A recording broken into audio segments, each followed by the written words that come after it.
right, everybody, let's get started. We will have a regular meeting today, April 8th, 2021, 7 p.m. In accordance with the order of the Office of the Governors issued on March 16th, 2020, the City Council of the City of Cotulla, Texas will hold a regular meeting at 7 p.m. on Thursday, April 8th, 2021, at the Alexander Convention Center, 290 North IH 35 Access Road, Cotulla, Texas 78014. Council will have the option to attend in person or by conference call. The citizens of Cotulla will also be able to listen into the meeting by video conference. Roll call. I believe we have Mr. Ayala. Did he have an excuse, Ms. Secretary? He called in today and he told me that, he had broke his glasses and he couldn't drive. I need a motion to approve, the excuse for Mr. Ayala. I need a first motion.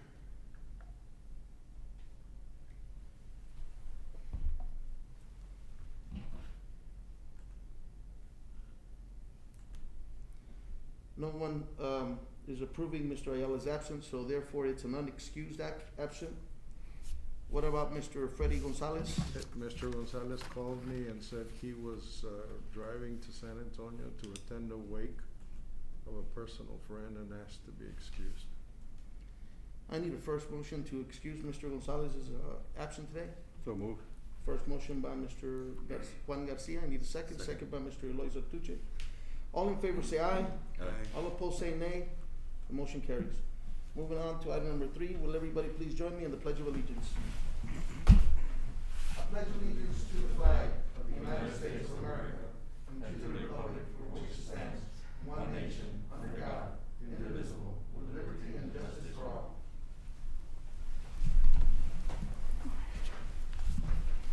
Citizens to be heard. In order to limit the number of people in attendance per the governor's order, public comments will only be accepted in writing no later than 30 minutes in advance of the meeting by sending them to the City Secretary Bianca Maldonado at bianca.m.citysecretary@gmail.com.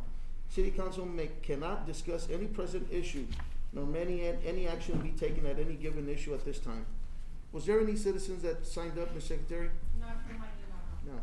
No. I do have an announcement to make, Mayor, that I think is important. Mr. Bellavia has an announcement, so proceed. It's not on the agenda, so I'm doing a public announcement. I received word today that on May the 15th, the Texas Historical Review Board will review the designation for a National Historic Landmark designation for the area of Plaza Florita and Wellhausen. We had been working on this project for almost 2 years, and this is the final initial step that takes place. It will go before the review board.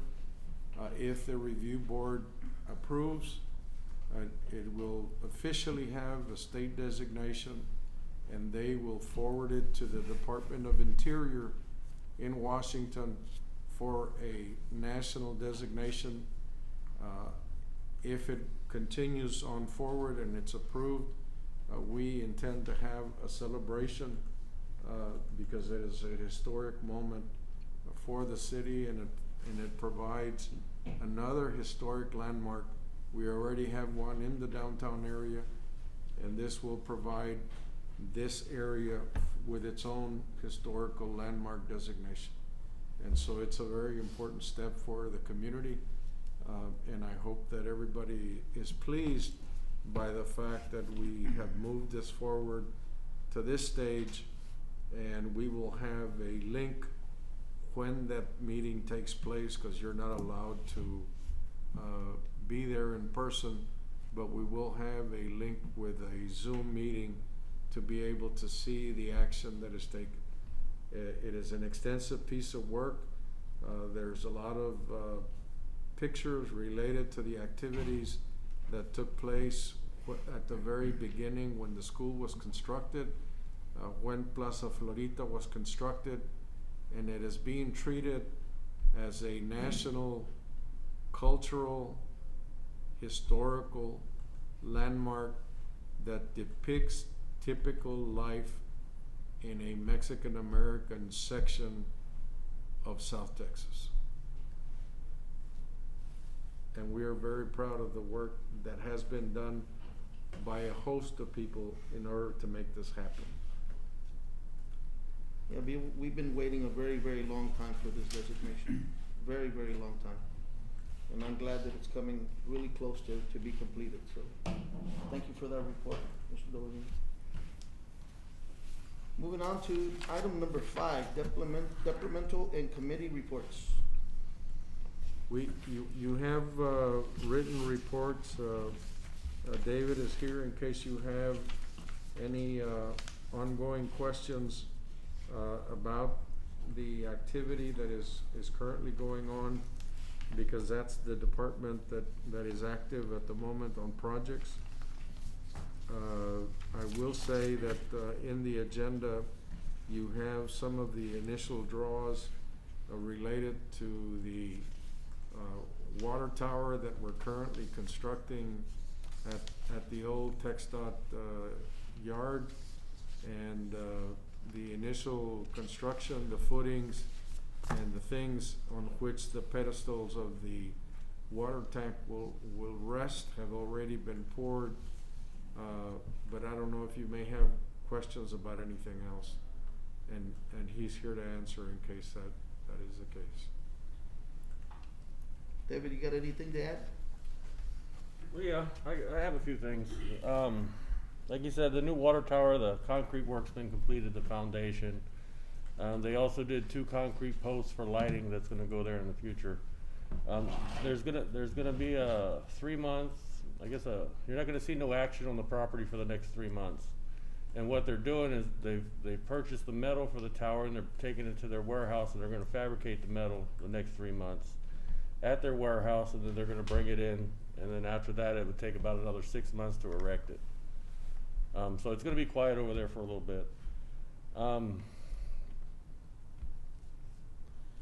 So last month also, in the area of the school, Cherokee, Magnolia Streets, we have an 8-inch water line cast iron that we spoke about in the past. During the spring break, the water crews installed a 1,000 foot of PVC 8-inch line to replace that cast iron line that's there between those areas. We're still lacking 800 feet. We're trying to accommodate to the school so we don't disconnect water to the school while we're doing it. So at the next period that the school has a day off or 2 days off, or when summer comes, we're gonna complete the project. But we're holding off specifically for the school. For the water, that's really the 2 points I wanted to talk about. Wastewater, we had Badger Daylighting come in. They spent 2 days in Cotulla cleaning out manholes and cleaning out lift stations. The lift station at the wastewater plant was full of baby wipes, noodle wrappers, the normal stuff. Jack Curtis lift station was in the same condition, excluding the noodle wrappers because they're specific from one area. Yes, sir. One of the things I was mentioning to Mr. Dovalina, besides the baby wipes and other products that you were saying that was found, was there any kind of oil, dirty water, or anything like that found on? In the lift stations specifically, no. Last week, I started to notice that the aeration basins are beginning to get darker. I'm seeing that they're turning black. We've had this happen in the past, and it makes our ammonia rise up. Speaking to engineers, city engineers, and me, and having them come out there and look at it, the assumption is that we may have oil field companies coming in and discharging in maybe one or more of our lift stations at certain periods of time. At that time, we did sampling, we did loading, we did everything we had to do. We found that specific lift stations, specifically near the Camino Agave division, Correct. had elevated ammonia levels when this was occurring, which also went into the plant and caused ammonia levels to rise at the plant. At this point though, it's a question mark because Camino Gavi's gone. So that lift station that's by Camino Gavi was specific for that development. So we've turned off that lift station, it's not running, pumps are not operating. The question came to me, well, maybe it's possible they're going in there and turning it on. Could be a possibility. The panel box is on the outside of the fencing out there. So we got locks and we locked the panel boxes and we locked the lift station. Furthermore from that, we're gonna put a camera out there. That's one of the things that I mentioned to him, is it possible to put some kind of lock on the area where they connect their hoses to the lift station? Well, yeah, we could do that. It's actually got a trap door, like 4x4 or 3x3 trap doors that are there. And if they did it, they would just throw that hose in there and they would discharge and get out of there. I can lock lift stations. They have a spot to lock them. I like to leave the trap doors open so I can get the gas out of the lift station and we don't destroy the lift station. Correct. If I lock it, I'm locking that gas in there and it's eating at the concrete, it's eating at the metal, it's eating at everything in the lift station. So we get to a point where we have to renovate or we have to put money into it quicker than if I just had left it open. Okay. Now, the safety issue of leaving it open is that I have a fence, barbed wire fence around the station to where people should not be able to get access. Mm-hmm. If they're going in there, they're cutting locks, they're breaking the law. Yeah, you know? correct. And, So- And that's a good and- thing that, we will prosecute. Yes, yeah, for and that's a sure. good idea, like, put cameras to alleviate, that problem Right. arise. And believe me, if anybody sees something like that, I need to know about it. Mhm. Because it, as a whole, it makes our job a lot harder. Correct. You know, we start busting our permit, different things happen, and if you see it, please let us know. We actually have a camera at the Jack Curtis station Yes, the Jack Okay. Curtis lift that station we has had a camera. installed before. So yeah, it's been, I haven't heard anything like that or seen this in a few years, but now I'm starting to notice it again and it's making me question what's Mhm. going on. And obviously we can't be everywhere all the Correct. time to see this. Can these cameras be, I guess, connected to the computer there at the office? Yes. Or- Yeah. Yes. Okay. Okay. Yes. So, okay, so far as the wastewater, that was the biggest, the biggest thing throughout Correct. this month. We also mentioned last meeting that we have one return pump at the wastewater plant that failed. We ordered a new pump. The pump has been delivered. We had to make a modification to the electric power for the electric motor that's next to the pump, and that was completed this week. So we're looking to install that pump next week, early next week. Okay. Okay, and for wastewater, that's what I have. As far as the gas department, I just wanted to bring up that the gas leak that is currently on Pool Street, Gasty, the company out of Corpus, will be coming in April 20th to repair that leak. They're gonna replace 150 foot of line with poly line, and there's a tap there that they're gonna redo all the way to the meter. Okay. And once that happens, we will start doing the work on the contract that was Right. awarded. And Jorge Martinez is gonna give him the notice to proceed in order to begin the installation of the water line first and all the services before we start doing the street paving. When this repair will be done on April 20th, for the 150 feet, can the people be notified, the ones that are living in that area where Yeah, we we'll- do the work? We'll do a flyer or notify him, house to house. Okay. Yeah, by the end of next week, we'll have notification out Okay. to It's that from Okay. the bridge to Gulf. Correct, because there's an elderly lady right there. area. Right. Yeah. Yeah. Well, and not only that specific area, the gas will be turned off there for a Okay. period of time while they Okay. do the work. So we're definitely gonna notify them of that also. I appreciate that. The other thing I have for gas is that the gentleman Hernando Reyna, he Correct. went to the classes for all the certifications for the gas. He passed everything. He passed all 13 tests. He did an excellent job. Mr. Reyna is starting now to work. I'm starting to teach him the operation and the paperwork for the gas, Correct. so that I can move away and maybe he can fill in more. Correct. So we can get it back to how we had it, where we had two separate departments. Correct. So I personally think he's going to do an excellent job. He's he's great. Yeah. You know, I haven't seen in a long time the way he works and his ethic. Just along, he has the assistant right beside him, like, don't leave him alone, because I know he just started, even though he's real smart. Yeah. Because sometimes he may have questions. Absolutely, and that's one thing is, if somebody's got a question, I'm gonna answer it, I'm gonna help them any way I can. Mhm. I'm not holding nothing to myself. Mhm. The more they know, the more it helps me. Correct. You know, I don't work that way. Correct. You know.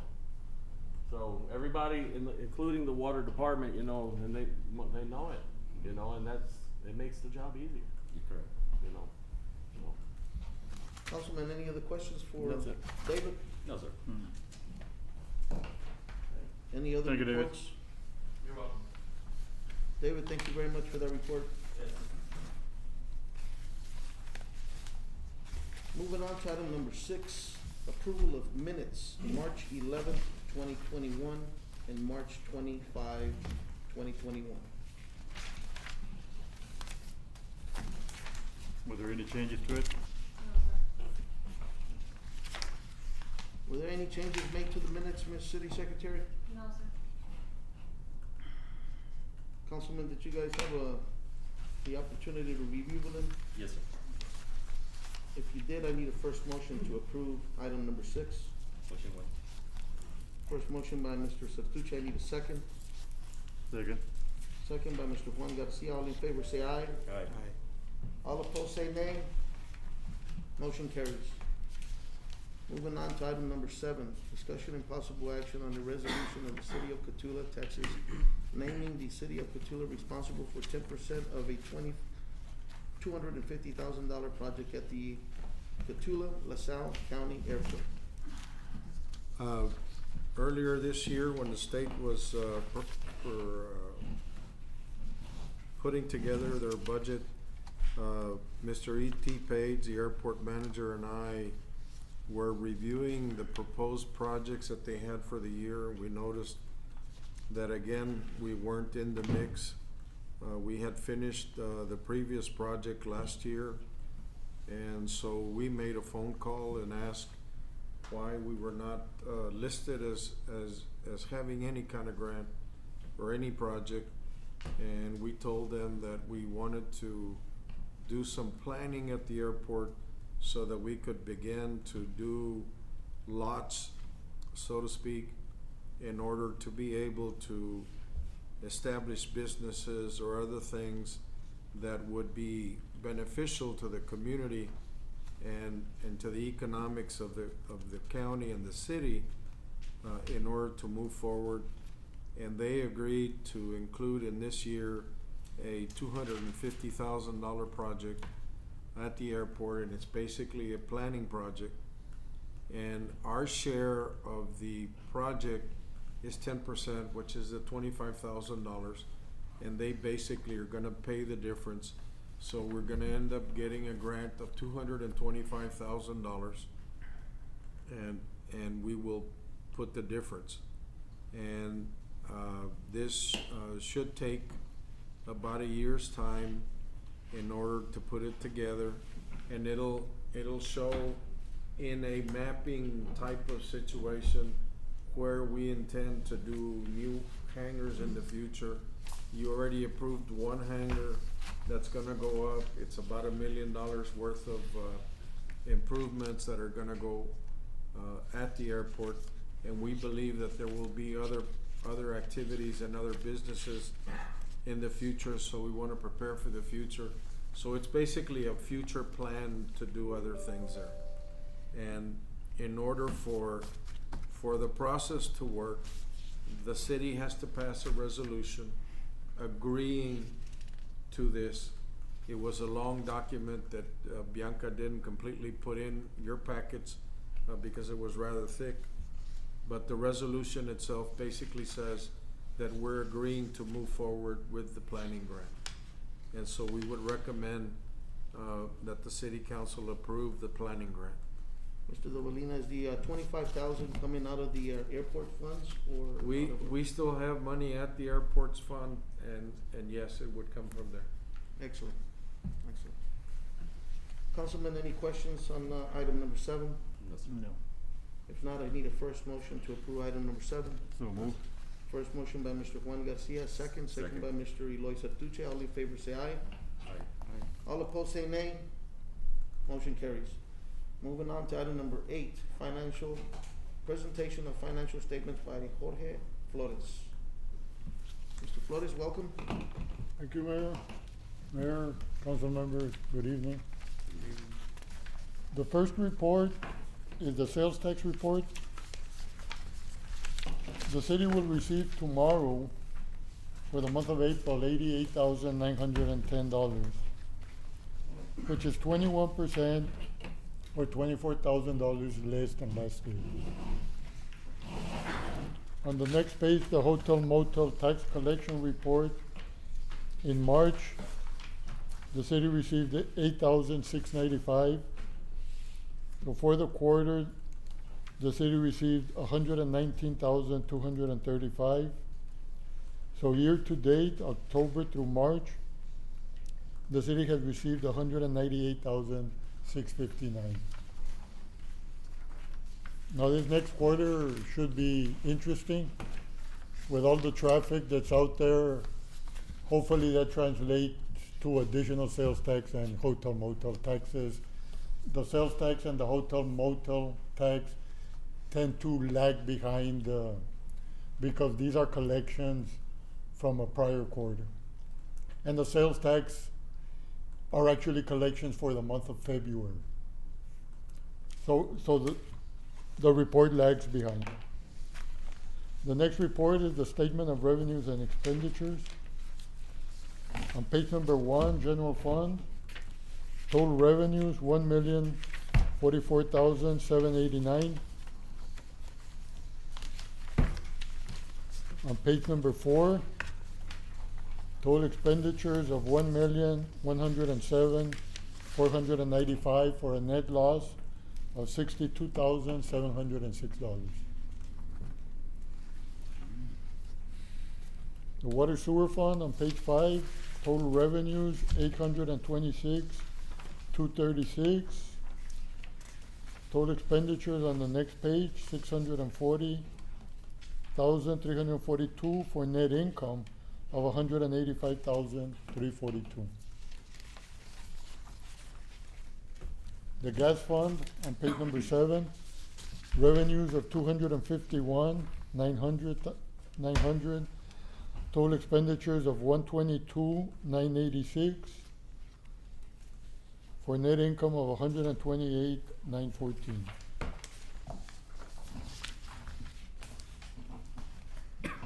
And the solid waste fund on page number 8, revenues $392,919, expenditures of $504,131 for a net loss of $111,211. Are there any questions? As a point of information, because I know you're looking at these figures, I want to tell you that under the American Rescue Act, at least the preliminary numbers that we are seeing, there is money allocated to individual cities that supposedly are going to come directly to the cities without the state taking any money whatsoever like they usually do for administrative fees. And the city of Cotulla is scheduled to receive $902,000 from that. We also have pending some money that was given to us under the CARES Act for the expenditures related to the COVID activities that we did, both providing the PPPs protection for the employees that we had to get tested and that we paid for, the employees that caught COVID and we continued to pay them in the process. We didn't dock their sick leave or their annual leaves. They actually got paid even though they had COVID. And all the testing that we did, and we did 3 testing sites. We've already paid for all these things, and it's reflected in your actuals, and we're asking for reimbursement. I wanna say it's close to $180,000 that will also be coming in. When it comes in, then the general fund will be in balance and we'll be in good shape. The Rescue Act money is to make up for projections, whether revenues, construction, or otherwise, that were included in the proposal and that were impacted by the pandemic, and you're allowed to use that money to make up for whatever those differences are. And there's other categories that you can use a remainder of that money to create infrastructure projects within the community. And one of the items that is being talked about, and we need to go back and look at our water lines, is that there is allowed use of that money in case there is lead in any of our pipes. As far as we know, we don't have any lead pipes, but there may be lead pipes on the homeowner side, which we would probably want to remove if that were the case. But we're gonna have to do an analysis of it to see if we're even impacted. But we can certainly remove all the cast iron pipe, and the cast iron pipe is something that needs to be replaced. So we'll be in good shape financially. Excellent. So Jorge, is that the end of your presentation? That's the report, Mayor. Thanks. Thank you. Councilman, any questions for Mr. Flores? No, sir. Mr. Flores, thank you very much for that report. Thank you. Thank you, Mayor.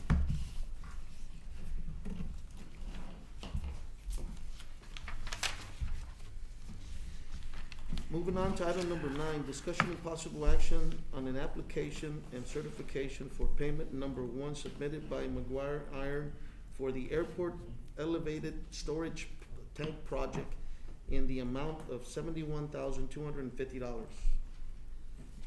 This is the first draw.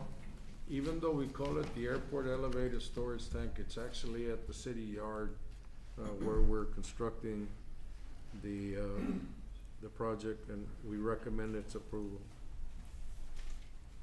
Councilman, any questions on item number 9? No, sir. Nope. If not, I need a first motion to approve item number 9. First motion. First motion by Mr. Cotulla, I need a second. Second. Second by Mr. Juan Garcia. All in favor say aye. Aye. All opposed say nay. Motion carries. Moving on to item number 10, discussion and possible action on an application and certification for payment number 2 submitted by McGuire Iron for the airport elevated storage tank project in the amount of $381,103.52. Again, this is the second payment request. It's for all the concrete that was poured. I think we had about 10 trucks a day for about 7 days, and we had testing done of all the concrete to make sure that it meets our standards of whatever the qualifications were. And you know, we are having a recommendation sent to you as part of the packet from the engineer recommending that we do the payment in this amount of money. And as David described, you won't see much work around there for the next 3 months, and then all of a sudden you'll see the elevation of the actual tower take place. And we recommend its approval. Excellent. Councilman, any questions on item number 10? No, sir. If not, I need a first motion to approve item number 10. So move. First motion by Mr. Juan Garcia, I need a second. Second. Second by Mr. Eloy Sertuche. All in favor say aye. Aye. All opposed say nay. Motion carries. Moving on to item number 11, discussion and possible action to approve a pay application submitted by Miller Brothers for the I-35 gas line relocation project.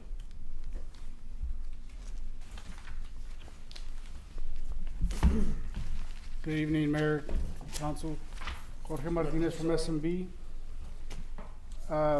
We bring this item forward. This is the first pay application of what would be two. And I have, I'm gonna, if that's, with permission, I can pass the pay applications out with a summary of the time sheet. Thank you. Thank you. I'll just pass them. It's all right. Mayor. So on this item, Miller Brothers completed the gas line project. They had originally scheduled, started commencing work back in December 14th of 2020. The contract had 50 calendar days. Based on the time that was allotted for the job, they did go over their time. Right now, at this point, we're not asking any action on that. There's enough money on the retainage to pay for anything any liquidated damages that would be required, if required. Just to give the council an update, this money that's being expended for this gas line relocation is 100% reimbursed by TxDOT during the design, even and including the engineering fees. So all the engineering fees that the city has paid up to date, in addition to all this money that's going to be spent, TxDOT's going to reimburse the city 100% of the funds. Part of the exercise, we got to provide the documentation, closeout documents, everything to the state so that they can submit it and get reimbursed for this work. The reason behind this job, if you don't know, was to relocate a gas line that was in conflict with the new improvements that TxDOT's doing on the frontage roads. So the action for today is just to approve the pay application number 1. In about 2 weeks, we'll have the final retainage and pay app that will be coming in along with a change order for a deduction, because not all the items were necessary for the job, so there's going to be a small reduction in price for the total contract. But as I mentioned, 100% of all these costs are going to be reimbursed by the state once we submit the paperwork. Excuse me. Excellent. Yes, sir. Could you tell me the exact amount of the reimbursement that the state is going to give us? So the total, okay, so the original contract amount for this was $315,363.23. The revised amount that will be coming once the change order is approved in the next council meeting will go down to $314,646.17. This pay application that's being approved today, the total is $298,913.86. Appreciate that. Yes, sir. And Jorge, we're gonna try to make sure that we basically hand them a check and they hand us a check back. Yes, sir. I'm working with TxDOT right now and getting a bunch of paper. There's a lot of documents that's required for this. So we're putting in a big packet together to send it to Janice at the Laredo District, so that I want it to be almost simultaneous. As soon as a payment is made, that, you know, they come back with the reimbursement. I'm also going to be including the invoices that were submitted from S&B for that, so that you've already spent that money, so that will be coming in as well. Do you have an idea of how much that money is that we, For the engineering, it was 68,000 and change. I don't have the exact amount.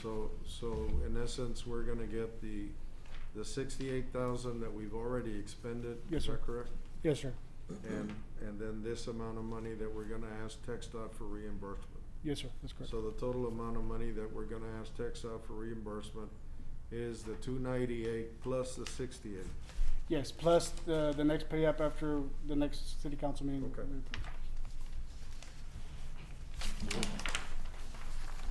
Councilman, any other questions? No, sir. No.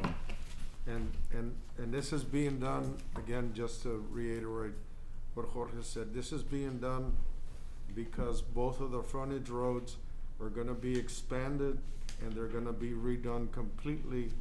And the contractor that's gonna do that work was waiting on this work to be finished in order to start his work. So probably later on this month, you're gonna start seeing a lot of construction on both sides of that highway. They're gonna be starting on the 468 side further south and working. Excellent. Mr. Martinez, thank you very much for that. I need a first motion to approve item number 11. So move. First motion by Mr. Juan Garcia, I need a second. Second. Second by Mr. Reynaldo Garcia. All in favor say aye. Aye. All opposed say nay. Motion carries. Moving on to item number 12, discussion and possible action on the Lázaro Sanchez easement. Mr. Martinez? We asked Steve to prepare some documents. Jorge Martinez found the original easement at the courthouse, and we ended up having to go back and do a survey of where the line actually exists on the ground. And this is a cleanup of what that easement is.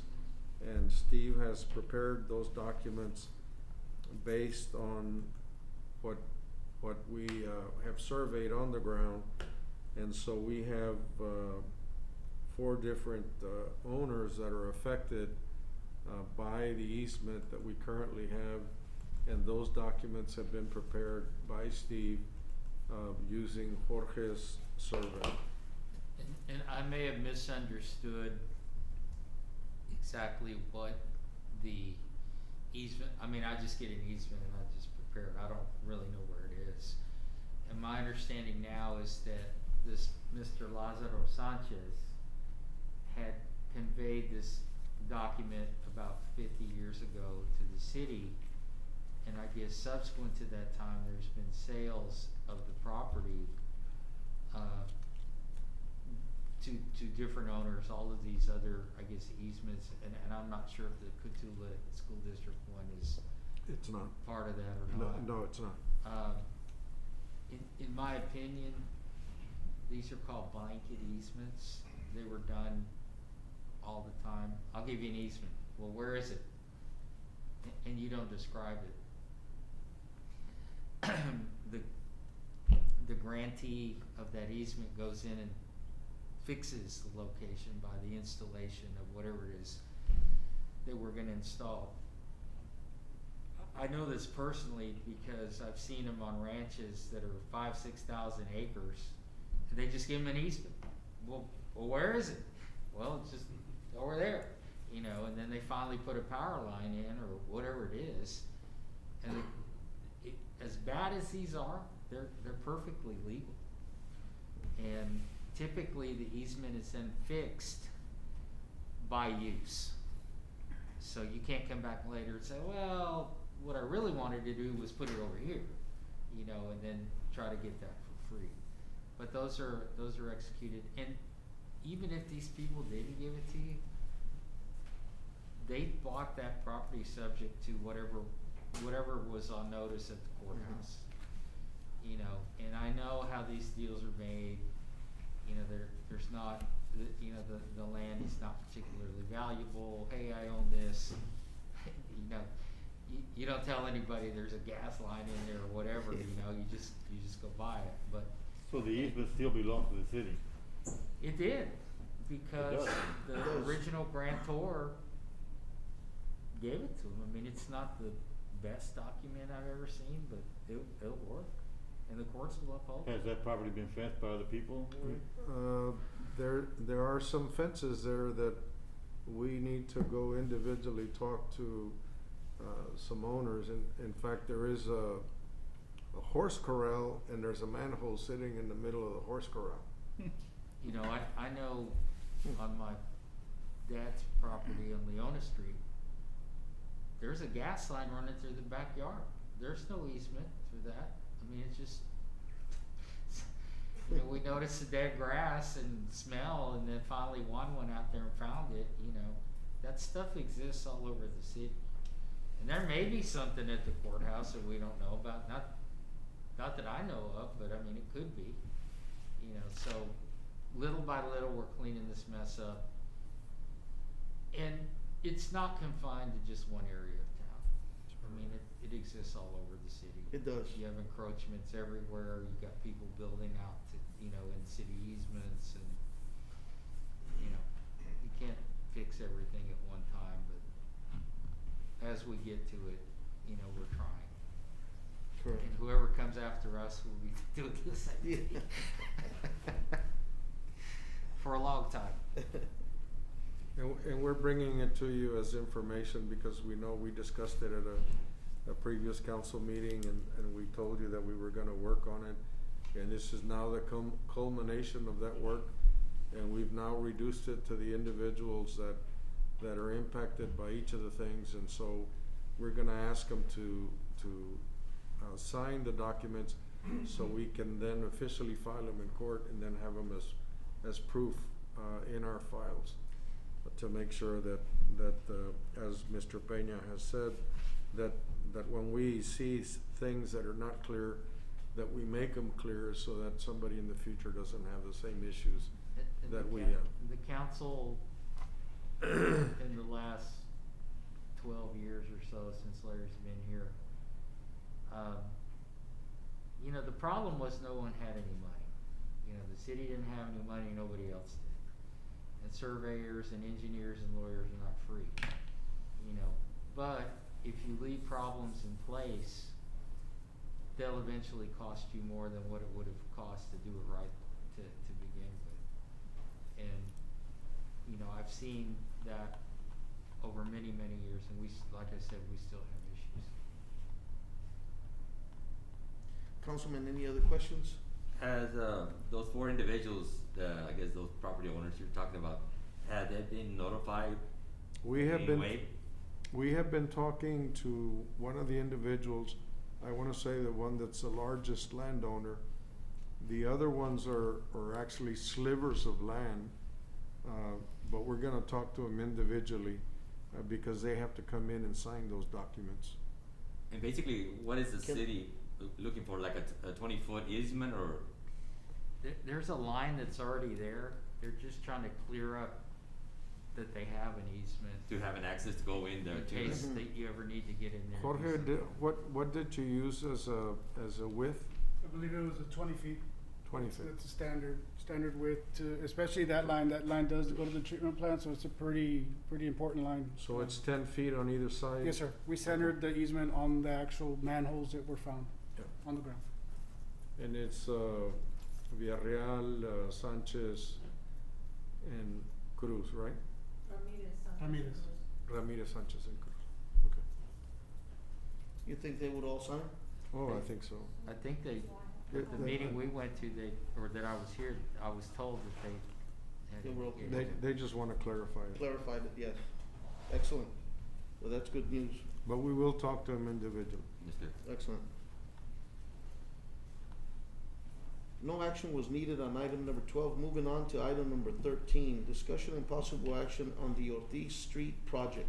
The Ortiz Street project, Jorge, do you want to describe what the project is? The Ortiz project is a grant project that got awarded to the city a couple years ago, and so the designs for that, what it is, it's from Gulf Street to, is it Buckley, I believe? There's 2 roads in that little, it's like a triangular piece between Gulf and Buckley area. The intent is to alleviate some of the drainage that was going through there. So we're gonna be paving the roads, putting concrete to help divert the water coming from the railroad, coming down to Gulf to into the channel that was constructed by the city not too long ago. Since then, the grant's been, since COVID started, it's been a little bit slow. All the process did slow down. The plans and specs are complete. They're 100% complete. We're just waiting for clearance from the grant to officially advertise and go out for bids, so that we can move forward on it. You're seeing not the end of the project, you're seeing probably the middle of the project. And just to give you an idea, this is probably the 2nd or 3rd phase of the project that we've actually done. We started working on Mustang Creek, and then we did the pilot channel that comes along that area. We had already done Gulf Street in concrete in order to lead into the creek, and now you're getting Ortiz. So you've done actually 3 pieces as you've gone doing work. And so this is our continuing what we started. We're doing it backwards. Instead of going this way, we're coming back the other way. And eventually we can't use the grant to cut across the property, because the real problem is where the railroad has its culverts, and we actually need to get to it at some point in time, but we can't use this money. That's the next And phase. This particular project had to be changed because the state came back and told us we couldn't use the money in that area that we were trying to get it in. And so we ended up having to do a new environmental. That environmental has to be published in the newspaper, and we will send it to the Frio Current on Monday. And we're also gonna send the beginning of the solicitation for the bids for this particular project.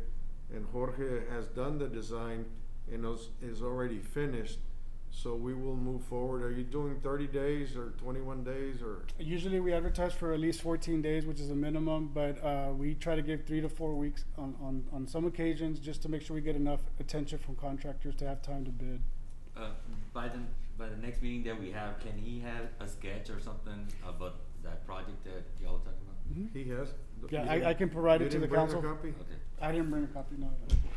Larry, with the copy? owners, I can give you a All right. copy. with the owner's permission, can we use funds, city funds, to go into his property and fix that little piece of area? We tried, These guys, Not using the funds from the, yeah. These guys are very quirky about their deal, the state agency is. And so we have to do this project and finish it before we can do the other, but we can use our funds to do that. okay. as soon as we're done with this grant, that's our intent, to jump in, get the official easement to dedicate a drainage easement through there, and then come in and concrete it, but unfortunately. The way I see it, if we do fix it, we're still gonna have an issue with that little piece of land going. Yes, sir, coming in. no, and they were very specific in the grant call that we had with the state that said that do Yeah. not touch that area until They're- we're done with this. We Okay. don't wanna having to pay back the grant money. All right. Yeah, they refuse to, and these people do come back and do an audit. Yes, sir. And so they're gonna check to see whether we did it or not. And what you don't want them to do is to come back and say, no, you did this and this disallowed. Right. Because then you have to pay back the whole money. The whole money. But. It's the and- same and I grant will we did on provide- Stewart I will Street. provide you with a sketch. I have a copy of I it. appreciate that, thank you. I'll provide the plans as well. So since this, item ties into, Mustang Creek, is there an update on the, mapping or anything of, Mustang Creek as to when we're gonna start the project there? No, we have a meeting with, the engineers on the, sewer plant improvements next week, and we're just gonna, get started and looking at that. And I wanna say, we have 1 or 2 pieces of land that we have not acquired, because, not that the owner doesn't wanna sell us a piece of land, it's that the owner, in the way the one I remember, in the way that he separated his land, I wanna say he didn't do it through a warranty deed, he did it through a contract deed, and the IRS came in and liened the property with the contract deed, and so you can't go forward unless you go to the court and then force the issue and have the court do the action. And so we're gonna have to go back and see how we can get that done, and I wanna say there's 1 or 2 pieces, that's one of the pieces that's left, and I can't remember what the other one is, but all the land that is needed to do Mustang Creek, is already here to do the planning, and I finally got the letter today, from the Texas Water Development Board, where it broke down, it's called a determination letter, and it basically tells you how much is a grant, how much is, the loan, and I wanna say the grant is, $7,500, and the loan is $142,000 or something to that extent. Excellent. Thank you for that report, sir. If there is no further questions on item number 13, Councilman, I need a first motion to approve item number 13. First motion is made by Mr. Sertuche, I need a second. Second. Second by Mr. Juan Garcia, all in favor say aye.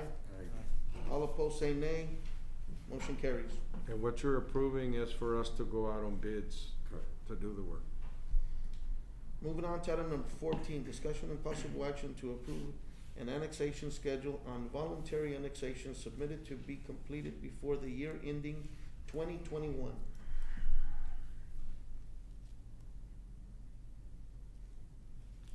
I'm not aware of any plans to do any annexations, but if they're voluntary, they're pretty They're all simple. voluntary. There are 6 properties. I just need surveys, we do an agreement, a plan for services, you have to have some hearings and stuff, so I haven't seen them, so are these, commercial properties or they're, Combination. I just need to get the descriptions. Do you have them? I have them, email, I can email it to you. Okay. And we've got plenty of time to do it by the end Yes, of the we do. year. Yes, we do. Are there any, commercial properties that are not currently operating that we wanna get in by a certain time so that we can get the sales tax?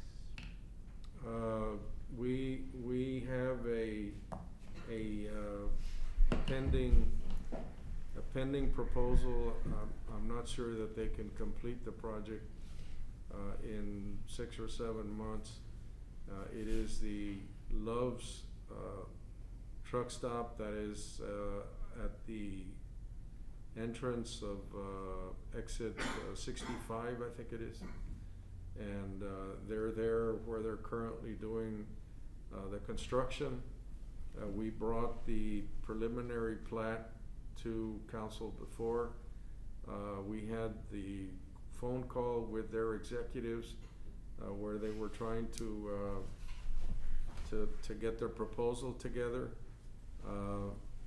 We have been in touch with TxDOT. TxDOT is indicating that the update that I asked for on Thursday of last week, they indicated that they expected to clear the area by the 15th, which is next week. So I expect that they're gonna start cleaning up the area. I think there's 2 little pieces that they're still missing with asphalt, but everything else is done. The landowner or the new owner has submitted some information to Jorge. Jorge, I don't know where you're at with it, and he's asking us to answer some questions related to the development, and he wants to do that in order to do his preliminary plat.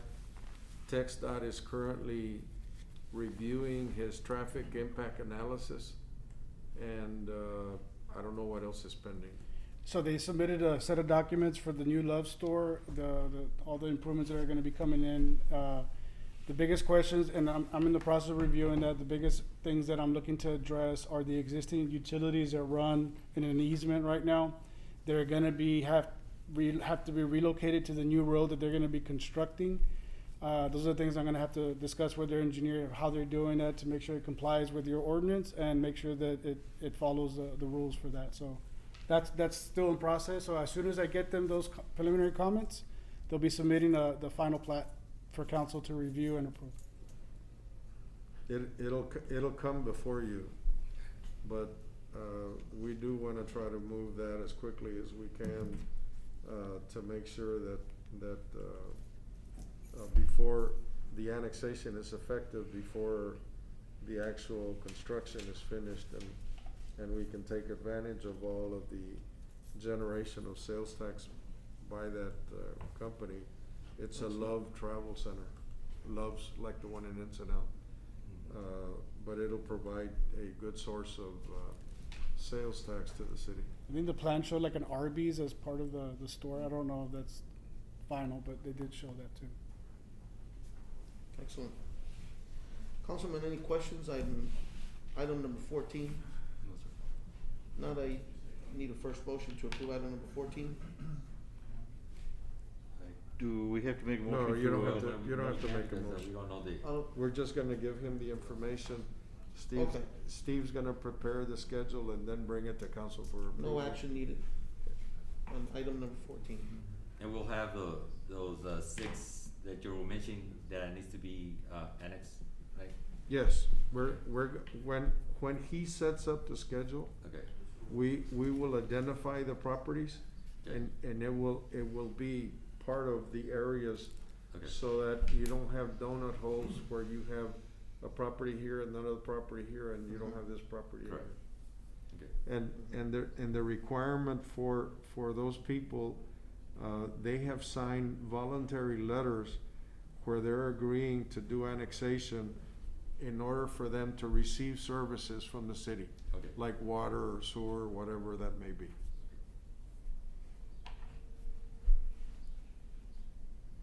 So no action was needed on item number 14. If there's no further discussion, I'm moving on to item number 15. Discussion and possible action on Stockman's Bank Phase 2. We are currently working on Stockman's Bank, and we brought the proposal to the city some time ago. It's about a year ago. We're almost finished doing the work. I think we're gonna have first week of May a site visit to do a resolution, and then we're gonna come back to council and do a substantial completion. What we have done with that building is we have fixed what is called the envelope of the building so that you can't get rain, wind, anything else in the building. They've got windows they put in, and they restored the old windows. I wanna say they're in the process of putting an awning on the front side of the building. That'll be there. They have fixed the floors, they have fixed the staircases, they have fixed the windows on the front side of the building. And so basically you see the inside structure of the building. I wanna say there's a change order where it's $12,000 or $15,000 that was not used as part of that phase, because in order to do the second part of the building where you put in the air conditioning and the electricity and those things that you're gonna basically build out, they didn't wanna put something in and then have to take it down and destroy it in the process, and so they're just taking it out. And what we're gonna do is we're gonna move forward with the second part of that phase in order to be able to put people into that building. And probably one of the things that we wanna put in that building is Main Street, to be able to act like a visitor center for people coming in, or to have different activities that may be held in that particular building. And once we bring the substantial completion to you, we will then ask you to allow us to go out on bid, and once we receive the bids, we'll come back to you with whatever the proposal is. This money is not paid out of city money, it's paid out of hotel motel money, because hotel motel money has a restriction by law that it can only be used for certain purposes, and this is one of those purposes that you can use that money for. Hotel motel money cannot be used for any other city operation or anything. It can only be used for promotion of tourism, for reconstruction of historical buildings, and so that money that we're receiving, we're trying to build up the historical infrastructure of the community. And so some of this money has also been used for the Wellhausen, for the Plaza Florita. These monies will continue to be used at the locations where we're building up the historical aspect of our community that has not been done before. And there are a lot of people that are interested in coming to see these things, and we believe that it'll generate tourism in the long run. And so we just want to let you know that this is what is happening. We are posting pictures on our blog. If you go to the city of Cotulla's blog, we are posting pictures every week of the work that we're doing at this particular building. And we've also started posting pictures of the construction of the water tower, because we know that a lot of people are not able to go see these areas, and we want to make sure that they know that there's progress being made in this community and that there's things actually happening with the money that we have available in order to make things better. And we want everybody to see as much as they can. I want to say Juan told me that the Stockman's building has like 300 or 400 hits from people that have gone on to see the pictures, and we hope that that continues. And as we continue to develop the projects, we want to continue doing this so that we can get the word out, that people can see that y'all are pushing for projects to be done in the community and for there to be progress in the community.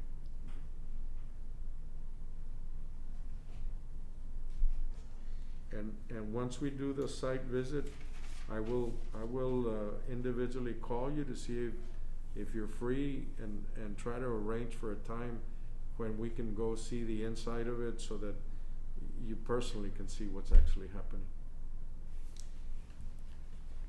Does this item need action, sir? No, it doesn't.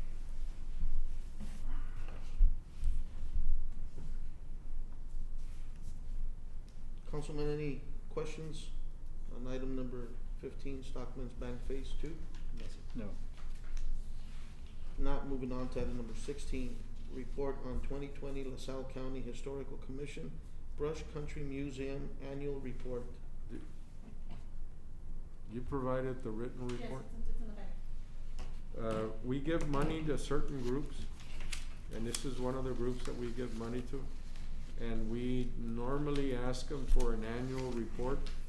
And so this is basically their annual report, reporting to you their activities and what they have done for the community using your monies and other monies that are contributed to the different organizations.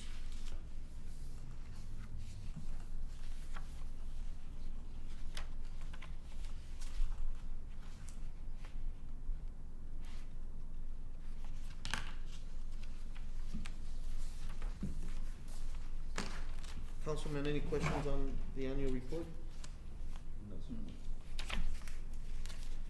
No action needed, sir? No. This item is just for information purposes. Yes. Moving on to item number 17, we need, this item has been requested to be tabled. I need a first motion to table item number 17. First motion is made by Mr. Septucci. I need a second. Second by Mr. Reynaldo Garcia. All in favor say aye. All opposed say nay. Motion carries. Moving on to item number 18, discussion and possible action to consider the condition of the following structures and take appropriate action to declare them a public nuisance and require abandonment, abatement, and or take appropriate remedial action pursuant to Texas Health and Safety Code and Section 342.004. Mayor, this is an ongoing process. I believe this is something Melissa Perales is involved in with the code compliance or code Yes. enforcement. Typically, these homes are abandoned, notices go out, you don't get any response from them. And this is the first step in the process, which will require publication to notify these individuals. In my experience, you don't usually get any response from them. A lot of them are dead or people have moved off and they don't even know they own it anymore. What will then happen is the city will go remediate them, and we will prepare a lien that will be filed against the property And if the property is then sold, typically by the appraisal district, not the appraisal district, Ron, Rocha. Rocha, Ramos. the tax guys, they pay us off and the lien is then released. I know there's a few properties, There's 14. so what, I don't know this for sure, but probably all of them are on the tax foreclosure list, or maybe most of them are. No, they're not. There's actually 14 properties, and this is the first step where we ask the council to consider taking action for these properties. We next will publish in the newspaper the same caption that is there with all the properties that are listed. We have copies of certified letters that we've sent to the individuals with certified service, and where they have been received. I think there's one or two that have been not received, so you do publication in order to do service by publication.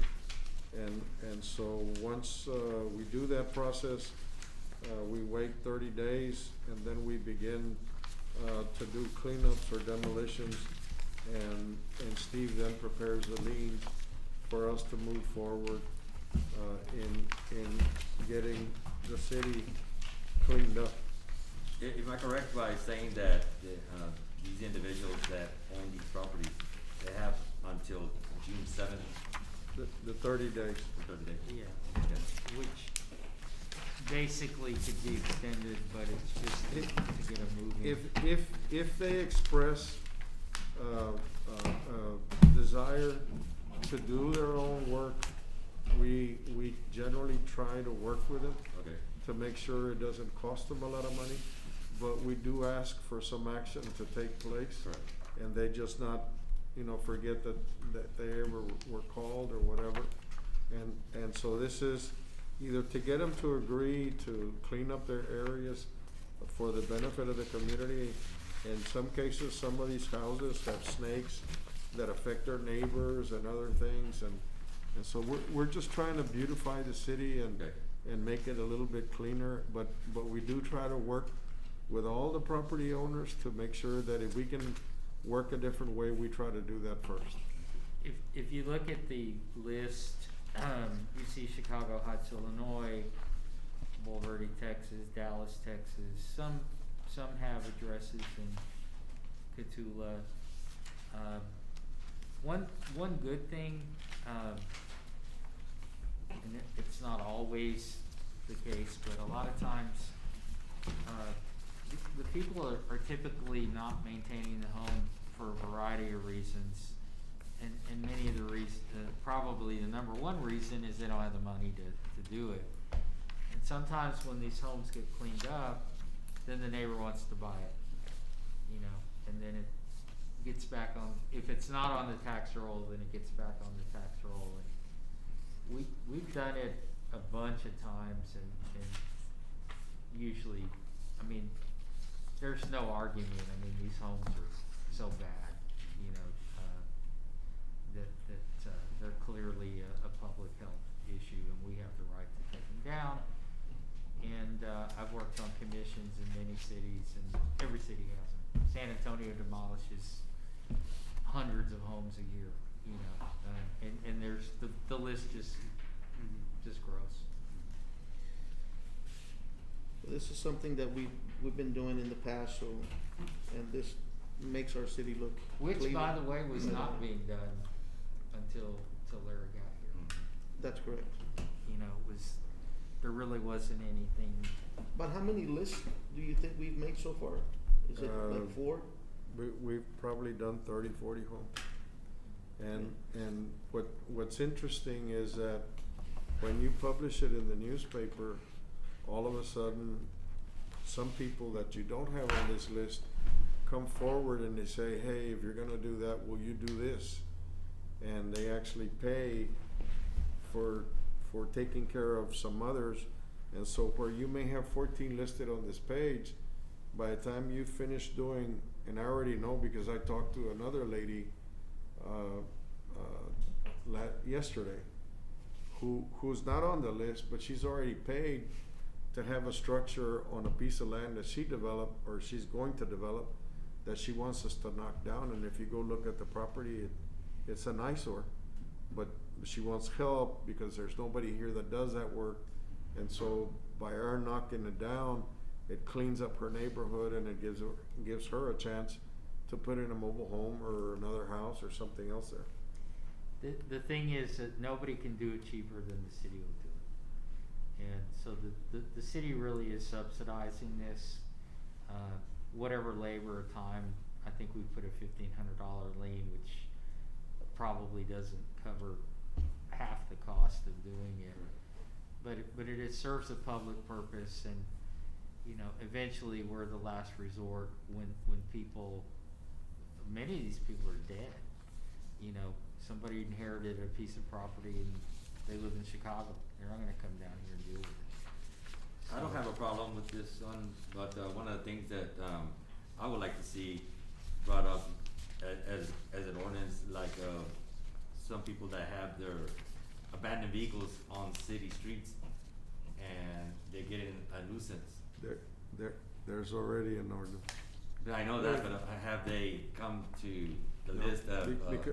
Because we started concentrating on the homes, but if you wish, we can start going after the abandoned vehicles on the right of way. It'll probably be better because it's sometimes, in a way, it is an eyesore on some areas because they park their vehicles. Some of them park their vehicles right there at the edge of the stop sign that's been parked there for months and months, and it's kind of hard for other people to see if it's an oncoming vehicle. I can tell you, another city I do some work for recently did that, and they had voluntary compliance. Now, they have a peace officer who's willing to go out there and talk to them. That's the problem we have in Cotulla. Without having a municipal police department, our code compliance officer is not, I mean, they can't go arrest somebody and force them to do things. So in that particular city, they had they had old equipment, they had stuff in the alleys. Yeah. And a lot of times it's the same thing, hey, we'll move it, but you're gonna have to do it, you know? Yeah. And One of the things that we're looking into is, there's actually some people that'll come in, with a unit and you announce it much like we do the cleanups. And they come in and they actually crush the car there in front of your house. And we're trying to see if we can set something like that up so that when we discuss with some people whether they're willing to do that, because the car no longer has any value, whether they'll allow these people to come in and crush the car and take it away. But we are trying to set up that program. But we were really concentrating on the homes, but we can go in the other direction as well. Yeah, I appreciate There's it. individuals in our community that already do that for a living as well. They pick them up and they take them to the metal yard where Yeah, they sell. you have a local guy there close to I think we have about 2 or 3 people that actually do that. the problem is some of these guys that pick them up, they stack them in their yard and. No, we gotta actually, deal with those they guys. put them on their trailer and they Yeah, might they leave haul them there them. for a day and then they Yeah. haul them off. Yeah, But they'll you are haul 'em. correct, if the car looks decent enough, they try to fix it. Stray dogs, potholes, falling Yeah. down houses, and Yeah. taxes. Every city has issues with this. Councilman, any other questions on item number 18? No, sir. If not, I need a first motion to approve item number 18. Aye. First motion is made by Mr. Cotulla, I need a second. Second. Second by Mr. Juan Garcia, all in favor say aye. Aye. All opposed say nay. Motion carries. Moving on to item number 19, discussion and possible action on a memorial declaration of local state of disaster due to a public health emergency regarding the opening of the Alexander Convention Center. We continue to receive calls related to the use of the Alexander Convention Center. We have limited the use to this particular building. As you can see, we've set up for meetings to try to prevent any spread of the COVID.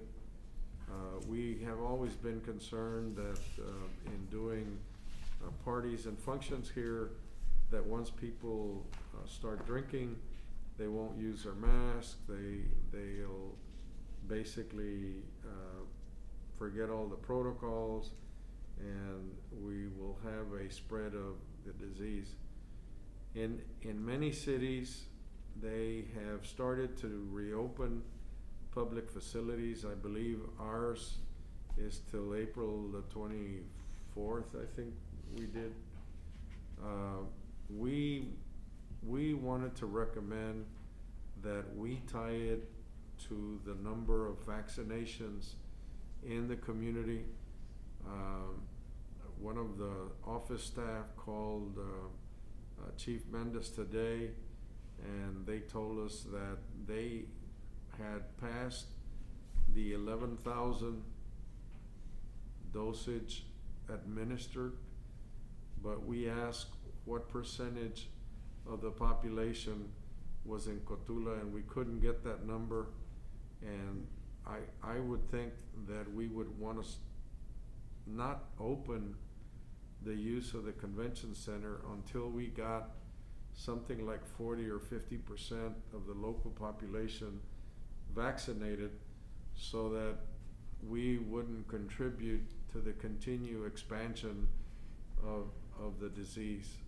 And it's just a consideration. You do have the other thing that doesn't expire till the 24th, and I don't know if anybody has any concerns about it, or whether anybody wants to. I only say one thing is that for the public to know that, is there any way that the public can know that what is the percentage that Cotulla already has, to be accurate, if it's 30 or 31, 32? We So won't they'd know, be aware that, I know that we y'all are- won't know that till Monday, cause that's when we're being told Okay, that they'll give us the figures. okay, I do know that a lot of people from other places came here to get vaccinated. that is correct.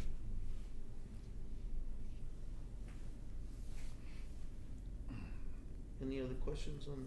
If not, we'll just continue with what is currently on the books, and we'll wait till after it happens. I think that for sure by beginning of summer that we should be okay.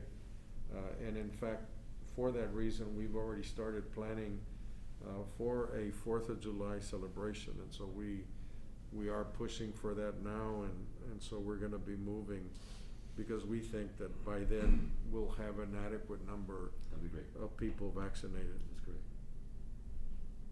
You don't need to take any action, but, you know, I just wanna make sure the conversation's out there. Excellent, excellent. No action is needed on item number 19. If there is any other questions on item number 19, Councilman, before we move on to item number 20? Yes, sir. No? All right, well, moving on to item number 20, closed session, text government code and section 551.072, deliberation about real property. Letter A, real estate. It is now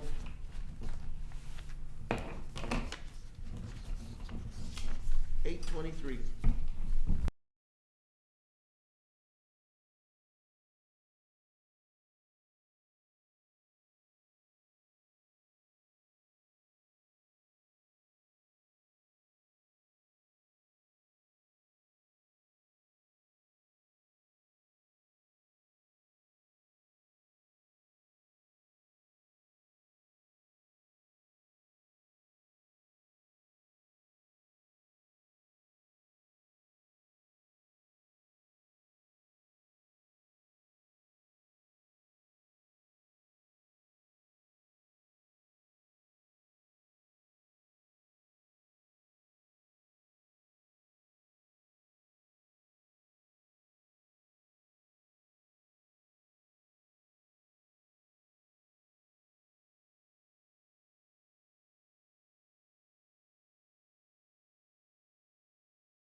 Technician, we're ready.